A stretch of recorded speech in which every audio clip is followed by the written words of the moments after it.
What's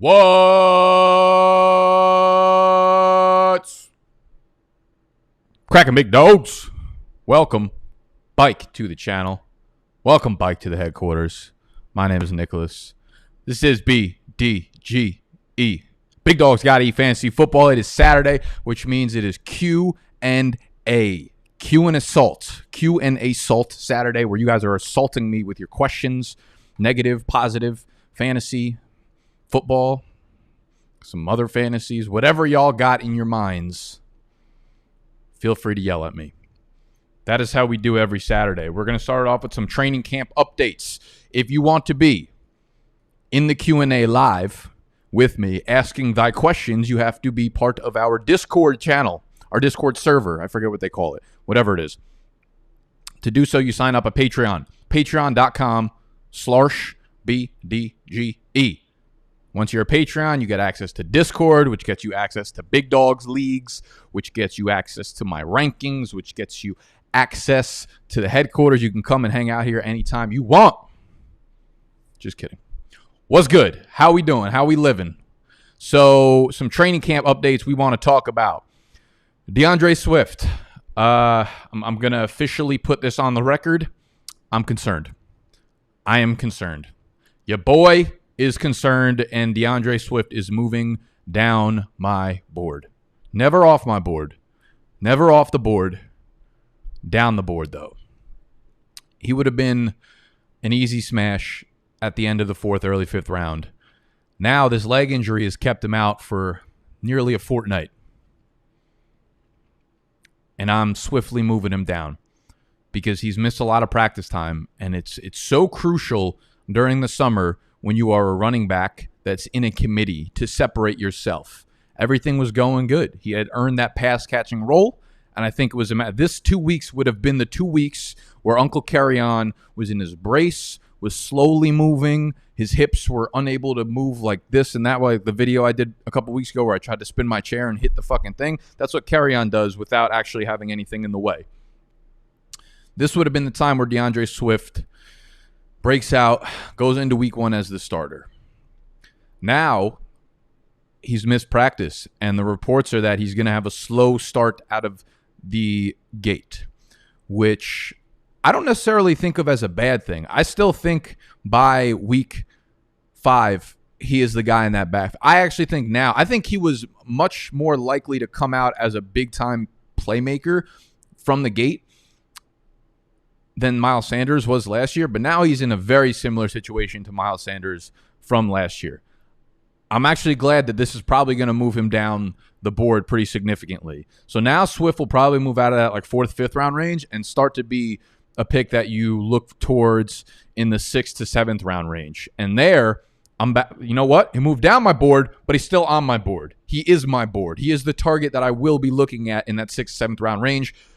The leg injury absolutely concerns me for the start of the season, though. So whatever production we were banking on in the month of September is probably going to be need to push Bike a little bit. All right, so Swift concerns me. Joe Mixon, completely concerning. He had always been at the back of this tier of running backs in the first, second round.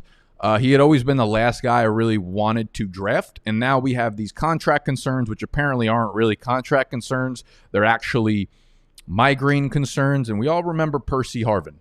We all remember Mr. Percy. We were fans of him. He was young. He was explosive. He was a playmaker, and he got these migraines. Migraines are not good if you're a football player because you get hit in the head a lot. You get hit in the head a lot. As a running back, you get hit 20 times a game. If we wanted Joe Mixon to be the workhorse, he's getting hit 20 times a game. You have migraines, you're getting hit 20 times a game. That's probably 20 times more likely that you'll end up with more migraines going forward. I have no idea if these migraines are football related. I'm only technically a doctor, so do not take my medical advice. But there are clear concerns here with Mixon, so he should be at the back end of your tier of early running backs. We don't know what's actually going on with the contract. We have no idea if he's actually, if he doesn't get a contract done before the season, will he hold out? I don't really think that's the case, to be honest. But weird reports coming out of camp, mixed reports. Gio is still very much there. He's going to play a role in the pass-catching game. So Mixon is a guy I'm staying away from in the first round. If he drops like the mid-end of the second round, okay, I'll get that workhorse running back because we want running backs. We want these backs. Speaking of, we have so many running backs to kind of touch on when it comes to training camp updates. Miles Sanders. So my initial thought on Miles Sanders, I made the video, obviously, and the video about Miles Sanders wasn't necessarily my concern for Miles Sanders out the gate. It was just the idea of injury optimism as a whole. What concerned me with Miles Sanders is that they came out immediately and said week to week. Maybe that was just their way of getting the reporters off their back, because if you say day to day, then you have to keep talking about it every single day. But if you say week to week, then you can kind of push it aside and say, hey, ask me next week how he's feeling. Maybe that's the case. All of the reports out of camp, from beat reporters, from players, from coaches, from execs, whatever, they're all saying it's very insignificant. And we still have 15 days, I believe, until week one, that first Sunday. So I'm feeling pretty good that Miles Sanders will be fine and he'll be ready to go. Obviously, we're looking for some kind of positive reports. But that being said, I mean, all of the speculation out of camp is that it's not serious. So Sanders has moved bike up my board. Kenyon Drake spotted in a walking boot. Now, I don't remember if I talked about this in a video, but someone had asked me, like, that's bad news, right? Walking boot sounds a lot worse than it probably is. If we remember back to last year, Kenyon Drake had a walking boot on at this point of the summer. And when you kind of like zoom out, like don't think about football, don't think about fantasy football, think about what a walking boot is. A walking boot is simply like, if you ever had one on, it's basically just like a padded boot. It feels like your foot is in a cloud, right? So any sort of nick or messed up part about your foot goes into this cloud so that it doesn't it doesn't what's the fucking word I'm looking for? I don't fucking know. It doesn't give you any pain, right? So any pain that you had that you would normally have if you're walking in a shoe or something is taken out there. So a walking boot is simply just something very soft that you could walk on. So maybe you have a bruise on your foot. Maybe you have a very minor sprained ankle. Maybe you have like a jammed toe or some shit, right? That could be a reason for a walking boot. And that's what it seems like the text coming out of camp is, that it's not serious whatsoever. So that being said, like when you see walking boot, don't automatically think worst case scenario, because there is a side of the spectrum where a walking boot is very precautionary, and that's what it seems to be right now. So it could be serious, it could not be serious, but most reports so far seem to be that it is not serious. Again, we have 15 days until Sunday kickoff. So with Drake, I'm not really concerned about the injury yet either. I think we'll see him back without the walking boot sooner rather than later. David Montgomery, very concerned. The groin is something that will probably linger throughout the year. And it's tough with all these injuries because we're not getting a lot of reports out of camp, and they're being very like closed off this year, right? Because with the COVID thing, they don't have to necessarily come out and tell you about the details of a lot of things. With David Montgomery, we actually saw the video footage, and it looked pretty bad. Obviously, I can't tell from the video footage. I'm just technically a doctor again, right? But with David Montgomery, they came out immediately, said 2 to 4 weeks. That puts him in the timetable of hitting right when the season starts. So I will definitely be moving Montgomery down my board. I think from where he was like a kind of safe floor 5th round pick, he probably moves back into the end of the 6th, 7th round, and I'm most likely just going to let somebody else take the stab at Montgomery. It doesn't really make me like Tariq Cohen anymore. I don't think they are going to give him more carries. They didn't want to give him carries last year. He was wildly inefficient in the receiving game too. I don't know what the fuck they're going to do there. I think I think what they're going to do is shove like 16 to 18 carries a game into the belly of running backs if Montgomery misses time, and it's going to be like 7 or 8 to Tariq Cohen, like 6 to Cordarrelle Patterson, 3 to Ryan Nail or whoever it is. They didn't go out and sign a veteran yet, so maybe they're not as concerned with it. And that's the other thing with like Philly. They've had a lot of time to go out and try to sign a veteran. They've made no moves whatsoever that tell you that Miles Sanders' injury is going to leak into the regular season. With David Montgomery, it seemed like a relatively significant injury going on there. Sony Michel, off the PUP list, bike at practice, and now he is splitting carries with Damian Harris in the first team. I think, like, if I want one, it's, dude, I don't even know. I would take whoever's the lower priced one, but I'm not excited about taking either of them because James White has this significant pass catching role. Rex Burkhead is somehow going to make some noise this year. I don't know how. I really wouldn't be surprised if he somehow got cut. I don't know when the cut days are actually happening this year or if they already kind of happened, but Burkhead is probably a guy that could possibly get cut. If that's the case, then I'll be a little bit higher on a Sony or a Damian Harris. But for right now, I feel like they're going to split carries. James White is going to be the most valuable bike there. All right. There were probably like 92 other reports at a training camp that I could have got around to. But we will start the Q&A, the questioned and assault. Again, if y'all want to dive into any Q&A with myself, you can sign up, patreon.com/BDGE. Let's get personal. Let's go. So, you said, is Miles at the turn still the motherfucking move? Yeah, I mean, as of right now, knowing how much time we got until the season kicks off, like I'm still fine grabbing Miles at like the 112, 2-1, whatever it is. Yeah, make sure you hit them thumbs up. Nick, you got to endorse or sponsor that shirt company. Everyone is fired. Dude, I've been telling y'all, BarneyCools.com. Barney, BARNEY, Cools.com. I reached out to see if they wanted to sponsor the channel because all I do is rock their fucking flawless button-down shirts. They're like, nah, you look too fucking good. We might go out of stock if we start sponsoring your videos. But BarneyCools.com, they're an Australian company. They're expensive. You pay for quality, you get quality. All right? You look good, you feel good. You feel good, you play good. You play good, you record well. You record well, you probably draft terribly. That's why I'm going to lose all my fantasy drafts this year. Okay. No, I'm not going Dobbins over Swift in a redraft now. Skirt.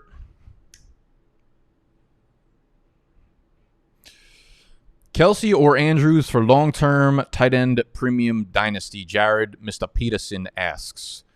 I mean, it's Kittle as the tight end one. Kelsey and Andrews are right there. I think it would more so depend on what your league is set up with right now, or what your team is set up with right now. Like, if you're going for the championship this year, Kelsey is the move here. But Andrews also has like 7 years on Kelsey. So if you think your team is like a 4th or 5th or 6th in your league in terms of like talent and roster construction, a lot of times like dynasty leagues get very lopsided where, you know, you see a team and you're like, holy shit, how did someone get that team? But it happens over the course of a few years in a dynasty league. Like, if you have 1 or 2 teams in your league that are like those teams and you're probably not going to compete for a chip this year, go at Andrews and not rebuild, but start to bring in the youth. Tight end premium, though, Kelsey is just so damn involved in his offense, and he's so damn valuable. I mean, he's been the tight end one for like 4 straight years. They just signed him to the extension, or I don't remember if they signed him or they're talking about signing him, but he'll be around there with Patrick Mahomes for a while, so I don't see him dipping off for a few years.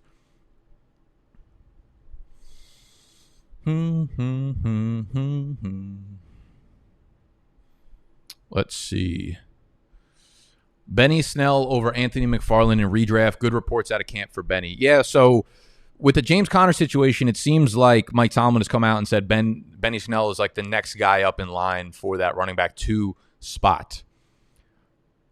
Man, I've talked about this a bunch of times. Anthony McFarland could absolutely be a blind spot for me, just like Justice Hill last year, where you kind of want to wish the talent into opportunity, and it doesn't always happen. You look at what coaches have done, and you look at what Tomlin's done with James Conner, and it's whoever the running back is the lead back, and he's the featured guy. And there's a very real chance that happens. So Brett Coleman did a video yesterday, and he's come out and talked about Anthony McFarland a lot, and he loves McFarland, which made me feel really good because I respect Brett's opinion mightily. But I still think it's like Anthony McFarland's probably not a guy worth rostering in redraft, only because he's someone over the second half of the year can have a big role. He's going to be one of those guys where he'll get like 3 to 5 touches for the first few weeks, then get dropped, and then you could probably pick him up off the waiver. So I would probably take Snell over McFarland in a redraft, yeah, but I'm probably not drafting either right now.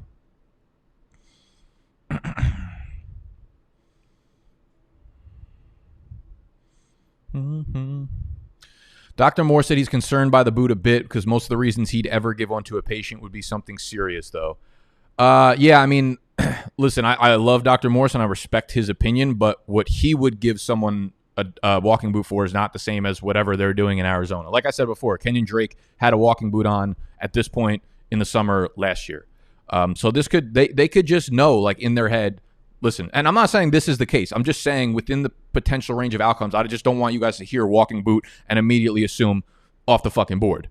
That's not the case. It could be the case. It could be way more serious than I'm making it out to be. But I'm just saying it's not something that needs to be like overly concerning, because they might just say, like, Kenyon Drake, we know you're our featured back. Like, there's no need to put unnecessary pressure on this little, sharpness in your foot that you got. Skirt. Travis, give me a couple value QBs to go after in Dynasty. Contending and quarterback is only hole. Derek Carr. Still young in an ascending offense with a ton of really, really, really good young weapons. Gruden likes him. The system is perfect. I'm telling you, Derek Carr is that dude this year. Obviously, I like Gardner a lot, but he's a little iffy on whether or not he's actually a long-term viable play. Who else is? I mean, Teddy Bridgewater is definitely a good player to buy into right now because his ADP is probably not what his value in trades is. A lot of Dynasty questions for redraft season being here. I know where you have Hurst ranked, but was just curious on why. I haven't heard you say much of anything about him. I feel like I have no idea actually where I have him ranked, to be completely honest with you. Let me check. I feel like I have him like 10 or 11. Oh, I have him really high, huh? I don't think it's as much like I love Hurst as like there's just a massive drop off in where I see the top 6 tight ends down to the ones after them. It's like, yeah, Jared Cook is my tight end 6. Hayden Hurst is my tight end 7. But I legitimately see like a 3-round gap in between them. So when you look at like Chris Herndon's a guy, I'm the more and more I think about it, I'm moving, as we speak right now, I'm moving Chris Herndon up to my tight end 10 from the 14 spot. Everything is lining up for Chris Herndon to be this year's Darren Waller. I wish I had talked more about Herndon because you look at the situation, right? It was an offense that no one really wanted a part of. You have a quarterback who's not afraid to sling it in New York, and now you have almost no weapons. You remember, like last year, Derek Carr went into the year with no weapons, and the volume became huge for Darren Waller. Tyrell Williams was like his only outside threat, and he got hurt within a few weeks of the season. You look at what's happening in New York, Denzel Mims is hurt. Rashad Perriman is hurt. They're bringing in fucking Chris Hogan off the street. Like Chris Herndon, he's super talented, and he might back himself into 8 targets a game. Like I could 100% see him being this year's Darren Waller. Athleticism, explosiveness, chemistry with the quarterback, and just a ton of targets due to the lack of weapons on the outside and a team that's going to be trailing a lot and needing to throw the ball a lot. So Chris Herndon is a dude that you need to be going after ahead of Hayden Hurst because where you'll be able to get him is at a way better value. But in terms of like Hayden Hurst specifically as the player this year, I get it. I think like the athleticism is there, the role is there. I'm not sure what kind of role he's really going to have in this offense, if I'm being completely honest with you. It's not going to be the Austin Hooper role. Like he'll be playing that role, but he's not going to get the targets that Austin Hooper got. Like you have to remember, Hooper was in his 3rd year or 4th year with Matt Ryan, right? Julio Jones has been there for fucking 22 years, it feels like. Calvin Ridley's coming into his 3rd year. There are guys with real chemistry on the outside that are going to be the target monsters in this offense. Hayden Hurst, like everything about it is a complete projection. We want to say he's going to have Austin Hooper's role, but what if he only has Austin Hooper's role like in the red zone? What if like he's not the go-to target around the line of scrimmage? What if Russell Gage is really involved in that area, in the immediate in front of the line area, which I think is a real possibility. So Hurst, I like. I'm probably not going to be depending on Hayden Hurst to be my tight end 1 in my leagues. If I do, he's going to be paired up with another high-end tight end upside guy. If that makes sense. What are the questions we got? Mm-hmm.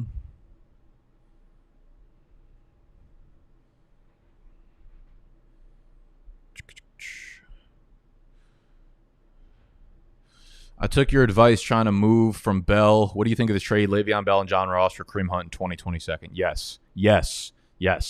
Tanner, you win like every kilo ounce of that trade. You take Hunt over Le'Veon Bell in Dynasty. Is this? I'm not actually sure if this is Dynasty or not. Oh yeah, it has to be Dynasty because it's 20. I'm assuming you mean 2021 second. Yeah, I would take a 2021 second for John Ross in a second, and I would take Kareem Hunt over Le'Veon Bell in Dynasty for surely. Nick, one of my home Dynasty leagues is a decade in. Some of the teams have become wildly uncompetitive. Some are unstoppable. Terrible idea to redraft. You're going to have to like restate that question because, oh, you mean like you want to restart the entire Dynasty league? I mean, that's completely subjective, up to you guys. Like if the teams are wildly uncompetitive, it's probably because they kind of lost interest in the league, I'm assuming. So you might want to shut that league down and get new members that are actually into it. It's just like an open discussion you're going to have with your league mates. If it's still really fun and you guys are all still into it, then discuss it with everybody. Maybe you want to start a second Dynasty league, or maybe you just want to shut that down and start a new league without that old one. I don't know. That it's completely subjective to you guys, but it sounds like if there are a lot of teams that are wildly uncompetitive after 10 years and they don't know what they're doing, then they're probably not really passionate about it. So it seems like some guys you probably want to get out of the league. What do you think Minshew's ceiling and floor is for this year? Minshew's ceiling, I think he can get into the top 12. I think he can be a guy that has games where he throws the ball 40 to 45 times and puts up like, QB 6 or 8 kind of numbers, coupled with some games where he throws like 2 or 3 picks. So if you're in a high, turnover penalty type league, Minshew's a little bit nerve-wracking. I know he was 21-6 touchdown interception ratio last year, but teams have all the film on him now, and they'll be prepared going into what they have for him. And teams that end up being teams that trail a lot, which is bad offenses, usually put themselves there because of the turnovers. So Minshew's ceiling is going to be fun to watch. I think it's certainly top 12. Floor, I would say his floor is like realistically where he's getting drafted right now. If he's going off as like the QB 22, I feel like there's no way he finishes lower than quarterback 20. What's your opinion on Evan Ingram's injury? Okay, so, I mean, here's the thing. Like, with Evan Ingram's injury, this is one of those things that you have to have kind of followed over the course of the summer, right? Like, he has the same injury that Marquise Brown had, where they insert a screw into his foot, and at the end of the year, they'll take it out. Everything we've heard out of camp, though, has been really, really, really positive about Ingram. So this is where I think last year I got very black and white with injuries. And for the most part, they ended up, like a lot of them ended up being good calls, right? Good fades, good stay away from guys. But there was also guys like Cooper Kupp, who I just completely dismissed off my board, despite all of the summer reports being like, no, Kupp looks really, really good. He's really involved. He's just as fast, if not faster, than he was pre-injury. And you learn from those things. So with a guy like Evan Ingram, with a guy like Preston Williams, I'm getting higher and higher on both of those guys because as we're nearing the season, we're hearing more and more positive reports. So Evan Ingram, not a guy I'm going to be targeting, but he's not a guy that's completely off my board, if you know what I'm saying. So Ingram, yeah, I think I'm a little bit higher on him than I would have been in the beginning of the season. Would you give up Le'Veon Bell for a 2021 first? Dynasty, tight end, premium, Superflex. Yes, absolutely. I would 100% give up Bell for a first. The earlier the first, the easier the deal. How would you approach the draft for a 10-man Superflex auction league? Sorry, guys, I'm not really a big auction guy, so I don't want to speak on things that I don't feel confident in saying. I don't want to sell shit to you that I don't have inventory for. So auction, I mean, you guys can jump in Discord into, I don't know if we have an auction channel in itself. If we don't, I'll create one for you guys, or we should have at least for the last fucking month or so. But auction is just something that I don't typically do. Quit big dogs. Get a date with Zendaya. Are you going to do it? Why are you going to ask me questions like that on a Saturday morning? Why are you doing this? Why are you doing this? I'm not answering that question. I'm burning this whole studio fucking down to the ground. Are you sold that Kyler and Watson are top 5 quarterbacks this year? I'm sold that Watson is. I am I'm concerned about both of them. I'm concerned that we've kind of overshot what Kyler is already. Like, we're already factoring in him being that elite level without ever actually seeing it on the field. Watson, I'm nervous about the offense overall operating and him just getting killed every game. So, yeah, I mean, if I had to bet, yeah, I would say they both finish top 5. But I would also, like, if you gave me that option or the field, that one of them would finish outside the top 5, I would take the field. And I would say that Kyler finishes outside the top 5.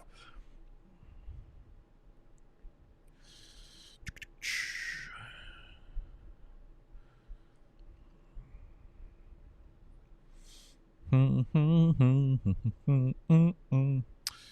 any good questions? What we got?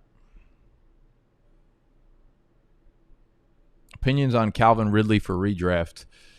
He's a guy that I just have had so much trouble pulling the trigger on because every time I'm on the clock and Ridley's available, one, he's going very early. Like, you got to get him in the early 4th round. And at that spot, there's always one of like A.J. Brown, Adam Thielen, Robert Woods, DJ Moore available, and I'm not taking Calvin Ridley over those dudes. So while I think he's fine, like I think he's going to be safe play with a little bit of upside, I would much rather all those guys over him. It just comes down to who's available at that spot, and it's usually just like other guys that I like over Ridley. He's not a guy I'm fading. Like if he drops to me at the 4-11 or the 5-1 or something, he's certainly not going to be like, nah, off my board. Who's too early in the 3rd in one quarterback 12-team PPR draft for RB? Yeah, I mean all those guys are not really where I'm looking to get third round running backs. There's a very, very little chance that I leave drafts this year with 3rd round running backs. I just think there's such a massive tier drop from like the top 13 guys down to the Fournettes and Connors and Taylors. I would say like the only guy out of the top tiers, like if Aaron Jones falls into the 3rd, I'm okay grabbing him there. Other than that, like it's got to be 4th round for me for those other guys. Nick, 5th or 11th pick in the 12-team standard ESPN draft. Yeah, Justin, I'm going to take the 11th spot there and double up on those running backs for sure.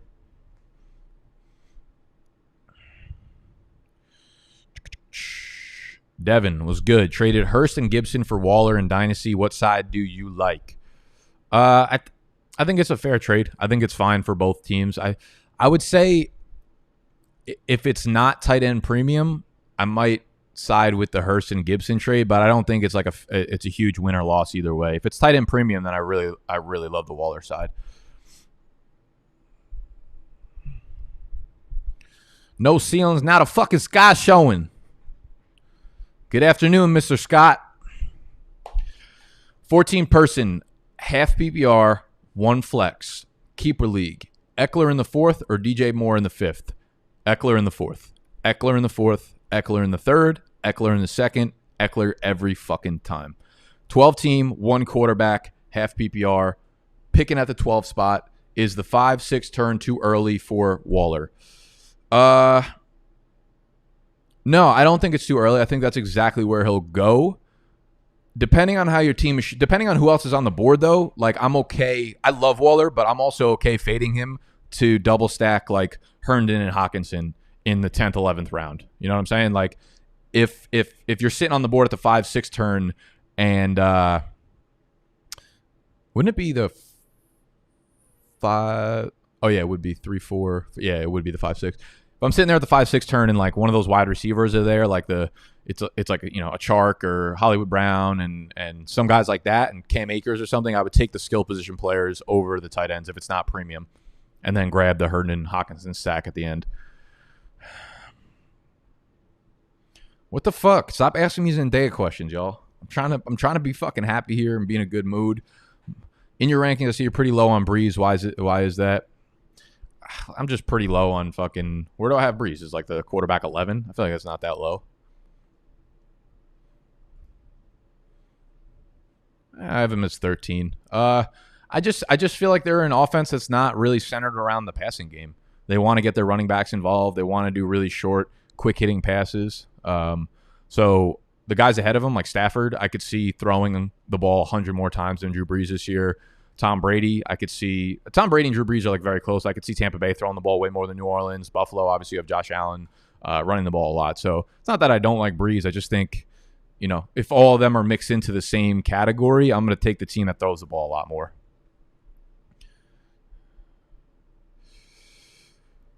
What we doing? Skirt.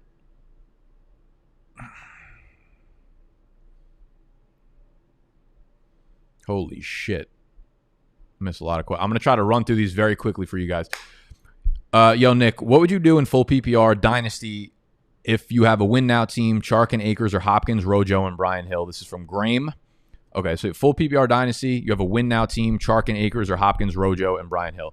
I'm taking Chark and Akers. I'm taking Chark and Akers there for sure. They're really, really, really valuable Dynasty assets. At the 101 in a 12-team full PPR one quarterback leagues, King Kappa. No stud running backs will be available. Do I go Allen Robinson plus Lamar Jackson or Robinson plus Thielen? Either way, Akers plus Swift, or do I try Ronald Jones? Okay, so in a full PPR league, well, it also depends on if you're starting 3 wide receivers. I would double tap the wide receivers there because it actually does make the ball game a little bit closer in terms of like the positional values. Like obviously, wide receiver scoring is going to be a lot closer to quarterback scoring in full PPR because they can put up a 5 for 70 game. And it's going to be like near around what the floor or median for a quarterback scoring is. So I'm fine with the double wide receiver duo there. And Ronald Jones is actually hurt too. Something with his foot. They don't say it's serious either, but like we're just not getting any information out of camp this year. And it's really, really, really tough. So I would just monitor those reports really closely. Again, like Swift at the 4-5 is probably too early for me right now, given how much time he's missed. I noticed you adjusted the rankings for wide receivers in half PPR. Any reason why you have Thielen over Allen Robinson and Moore? I just like the Moore. Did I put him over Allen Robinson? Yeah, I've Thielen as a 7, Robinson as the 8, DJ Moore as a 9. So I don't know. Thielen and Robinson are literally, there's no difference. There's no difference between the two for me, drafting fantasy-wise, other than the fact that you can only take one of them. So I don't really have if I could put them next to each other, fucking doing this shit, I would. There's just no competition for targets for Thielen, and we've already seen him operate as an alpha. Same thing with A-Rob, but I'll take the quarterback that's more accurate. Opinions on Deebo Samuel for redraft? Yeah, he's pretty much off my board if I have to pick him anywhere before like the 13th round. Would you take Akers over Swift after the Swift injury news? In redraft, yes, I would take Akers over Swift right now. As commish, how are you handling it if games get canceled, especially Monday Night Football, where you can't sub players? I don't. Well, we have the rules set up. I think you've seen the E-Town Get Down meeting, Scott. Or are you talking about for like I don't know what we have set for Dynasty actually. Good question. I don't think we're going to see games canceled like on a whim like that, just on a random day. I think we're just going to see a lot of players having to sit out. We have a rule where like if it's I haven't thought about like if games are fully canceled, what happens with those players is a good question. Something I should think about, but something I'm not actually going to think about. So I'm sorry, I don't have an answer for that right now. Your thoughts on Daniel Jones and Superflex this year? Yeah, sure. Get him. I would pair him with a high floor quarterback though.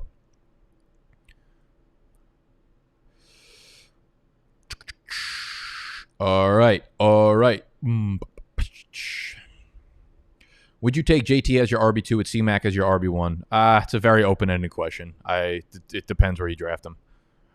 Nick Carson or the best receiver second? What? Yeah, no, definitely not Chris Carson in the second round. What are your thoughts on Fantasy Pros expert consensus rankings, meaning the accuracy contest versus analysts actually ranking players based on conviction? Yeah, so this is an interesting topic because I know like the whole thing on Twitter blew up where everyone was talking shit about Fantasy Pros, like Matt Berry, and people came out and started shitting on Fantasy Pros. And I get asked this question a lot. I'm like, not a lot, but some people are like, are you in the expert rankings thing or whatever? And I had never submitted to do it. One, the way I do my rankings is if I'm in a draft, like whoever I would pick at that spot is who I have in my rankings. But most people, the rankings are built through some kind of like algorithm. Like they weight the accuracy of the guys you put in the top 5 way more than the guys you have at like 25 through 30. So people understand like how to game the system in a way. And people also, they didn't have Superflex. They just put Superflex in like 2 weeks ago, and my rankings have been through Superflex, so it would make no sense for me to submit accuracy rankings when I have like quarterbacks in the top 5 and they're going to finish as like the 70th ranked value player. I only do rankings for you guys. I could give a shit less about putting it out there and like trying to compete with other people. So the expert consensus rankings, like I literally could care less about what they're doing on Fantasy Pros. I like if it's just a useful tool for me to put my rankings into your guys' fucking face holes. As opposed to like people will put players higher because their projections have them there, but then they wouldn't actually draft them that way. You know what I mean? I think that's dumb. But I also think it's subjective to how you're using it. Like, if you're an analyst and you're just trying to get ranked inside the top Fantasy Pros expert consensus rankings, like accuracy, then do whatever you need to do. If you're an analyst that wants to just give your rankings to your audience, then give your rankings the way that you would fucking draft, you know? I think it's like subjective, but I think it's kind of stupid when people tout like, yeah, it was like a top 10 accuracy ranking, whatever, this year. I don't put a lot of investment into that, because that just means that like you played it safe, most likely. Like, you don't take, you know, like last year I could have Aaron Jones as like the running back 7 or as running back 5 or something, right? Because that's where I thought he would finish. But most people would be putting him as like RB15 because that's like the safe play, if that makes any fucking sense. Holy shit, you guys got a lot of questions today. Where's my phone, speaking of? I don't fucking know. Skirt. How long have we been on here for? 35 minutes? Feels like 235 minutes.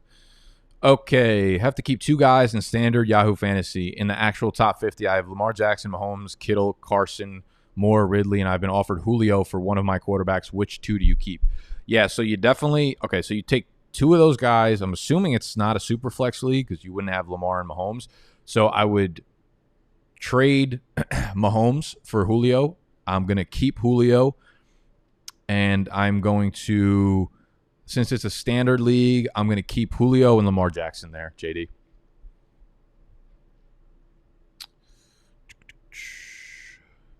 I know you're not big on DK, but what would you be willing to give up to trade for him?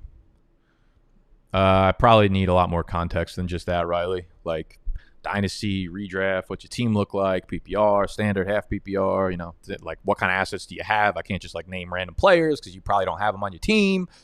So do that for me, please. Opinions on Nick Chubb for redraft. Yeah, he's someone that I'm not necessarily targeting, but if I'm sitting there at like the 205, 206 and he falls to me, I do like the setup that he's going to have in Cleveland this year. I really like Stefanski coming in. The offensive line, like one of the things about offensive lines are like, they don't just randomly change year over year for the most part. The way they change is by adding key pieces to it, right? Like the big yearly swaps that we see in like offensive line rankings where a team goes from a bottom 10 offensive line to a top 10, they're usually not just random. They're not just like, oh, they just got so much better. It's usually because they add a fucking piece like Andrew Whitworth. And the Browns went out and added two tackles. So when the Browns come out and perform really, really well this year, and for the most part, like fantasy running backs, especially guys like Chubb who get a lot of carries and they're not so active in the receiving game, the line is the biggest factor in whether or not they succeed. So Chubb's a guy who averages like 4.85 yards per carry already. Now you give him a good line, he might average 5.5 yards per carry and be an absolute fucking animal this year. That's, 280 carries, 5.5 yards per carry is going to be up there, 1,400 yards on the ground. We don't even need him to be that active in the receiving game. So a lot of people are going to shy away because Kareem Hunt is there. But I think this offensive line could be really, really, really special, and that will be the reason for Nick Chubb doing well. So the concern is certainly there with Hunt, but I think not enough people are buying into what his real ceiling could be this year.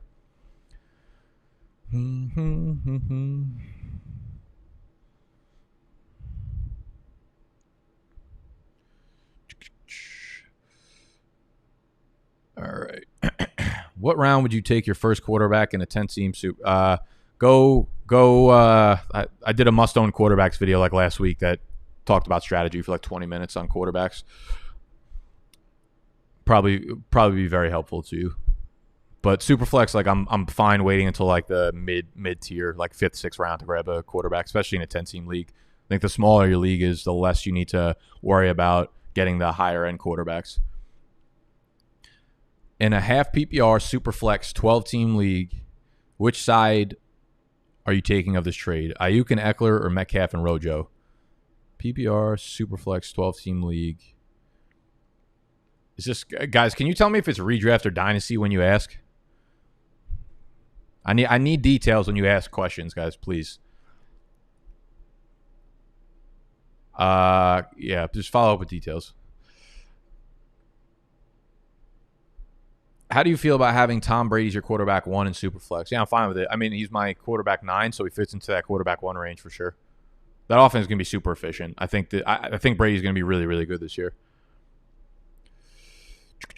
Dynasty Superflex full PPR. If MC, Saquon, and Zeke goes first. Would Pat or Lamar be viable at 104? Keep up the good work. Got a draft hype video. If you're trying to peep, I can DM the unlisted link. Yeah, throw it my way on. Just at me on Twitter or Instagram or some shit. Linked down there or right there. So if those three go off the board immediately, yeah, I think like I've seen Pat and Lamar go as the Superflex like top 5 picks pretty significantly.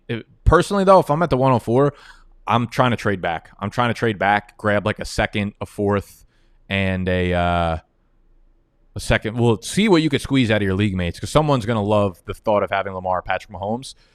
So I would try to grab as much as you can, like early draft capital, because if you grab like a second, a third, a fifth, or something like that, you can say like, oh, I have Pat Mahomes, or you could end up with like a Josh Jacobs, DJ Moore, CeeDee Lamb, and it's like that sounds a lot more fucking tempting in Dynasty. So think of it that way. I would try to trade back, and even if it's like a second, a fourth, and a first round next year, I would personally move back like that. Opinions on Michael Gallup for redraft. Yeah, Gallup's going to be an interesting case study. He's someone that like a lot of people, he's kind of polarizing. I think most people are just like about him or like really, or think he's like one of the best values in drafts this year. I tend to side on the former. I think that like I'm definitely not targeting Gallup. I just see a way where he just becomes like inconsistent. Ends up with good end of season numbers, but you don't really know when to start him because there's so many good options there. So Gallup's the guy I could be wrong on. He could just be like, the huge year last year. He could just be a very good, young, talented wide receiver and way better than most of us are giving him credit for. Definitely in the range of possibilities, but I'm just not personally targeting him. If he falls to me at value, he's one of those guys that falls into that middle category where if he falls to me at a good value, no problem taking him, but I'm not targeting him.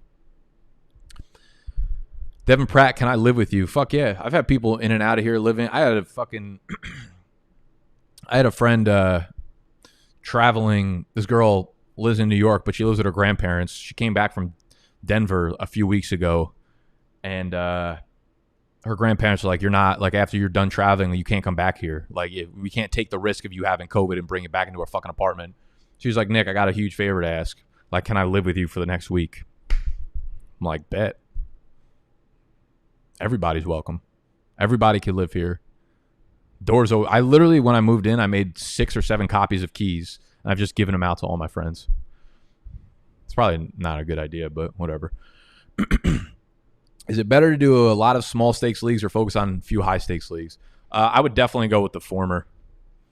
I would say that, you know what I just fucking realized, which is wild? I have one single redraft league that I'm doing this year. One. Just the E-Town Get Down.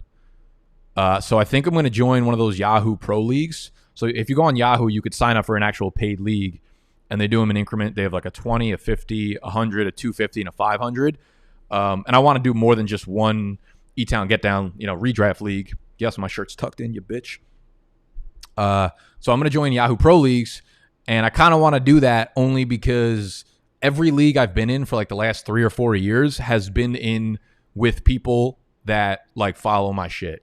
So very rarely do I ever leave a draft and I'm like, yo, I got so much value. Like I feel really good about my team because everyone just takes all the fucking players that I want 2 rounds ahead of where I want to get them. And they fade the players that I don't like because, believe it or not, the dumb shit that comes out of my mouth resonates with people and they take it into consideration.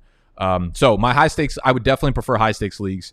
The little small stakes leagues, it's like you just start to lose focus. You stop caring about all of them because none of them really mean that much. So I would definitely focus on a smaller amount. And it's tough to balance Dynasty versus redraft because they require different levels of attention. So I have like 4 or 5 Dynasty leagues I'm in now and just 1 redraft. But somehow I'm going to turn this into like 4 redraft or 5 redraft by the time the season kicks off.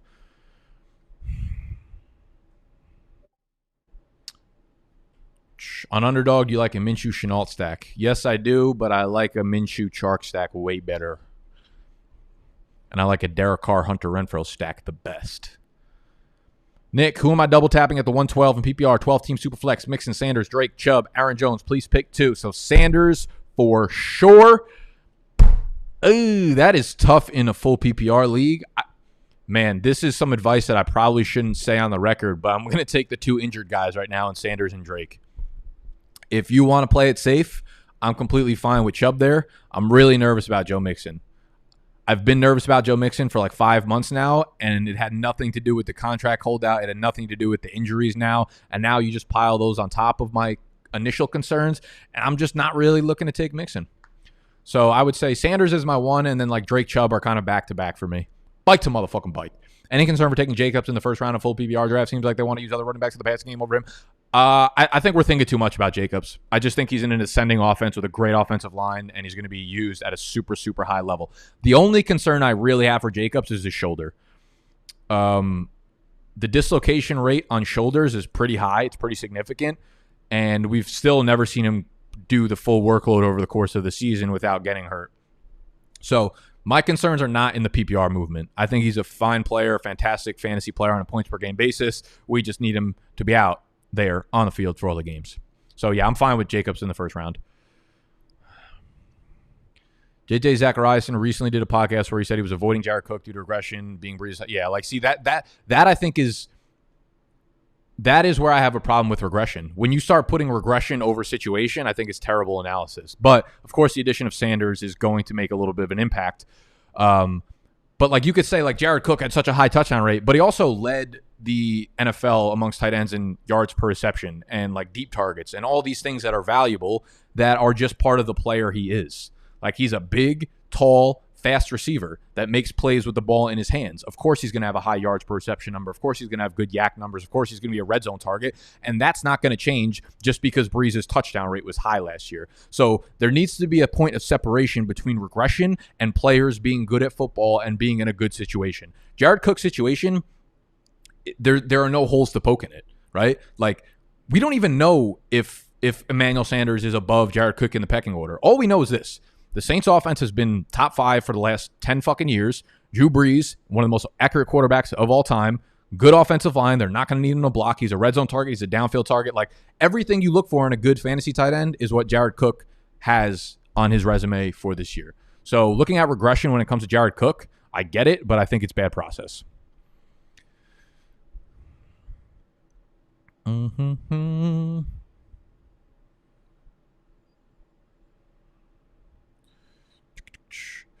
What would you trade for DK? Dynasty League, half PPR. Thank you, Mr. Riley, for the more detailed question. I've got Mixon, Jacobs, MT, Godwin, DJ Moore, AJ Brown. Oh, my God. I know I'm deep. Just want DK pretty bad. See what you could do. What I would do is try to move something with OBJ.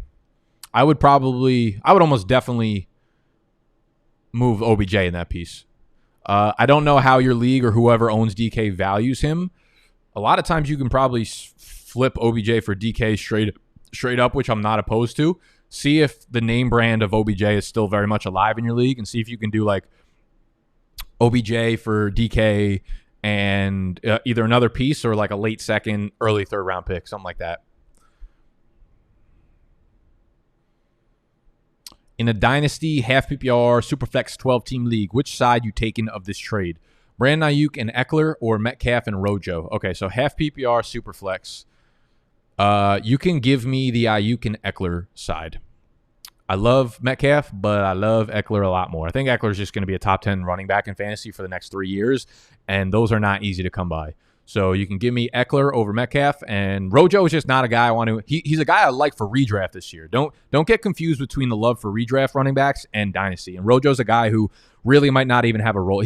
Rojo's a guy that's almost similar to Minshew, in which he could be really good for fantasy this year, right? Like rush for 1,000 yards, catch 200 yards worth of passes, and score 8 to 10 touchdowns.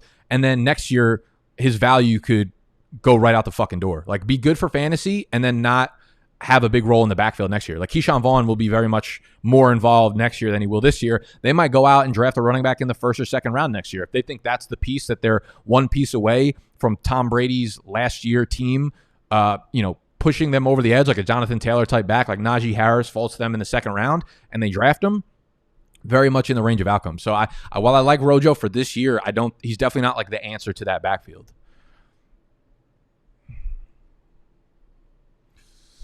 RB2 strategy if you have the first pick.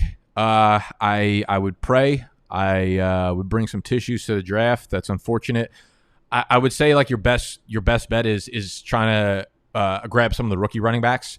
Like grab Akers at that 4 or 5 turn if you can. See where Swift falls to. If Swift falls to the 6-7 turn, I like that. If Dobbins falls to the 8-9 turn, we like that. Otherwise, like the mid-round running backs, like I think like a Rojo is a good pick in the middle rounds. Otherwise, you're just going to have to kind of hope that C-Mac provides enough for you in that RB1 spot, which he will, to supplement your RB2 spot. But you're just going to have to hammer the other skill positions, really.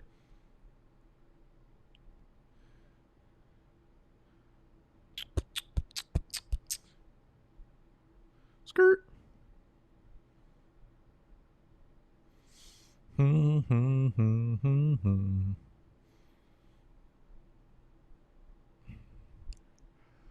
Okay. There are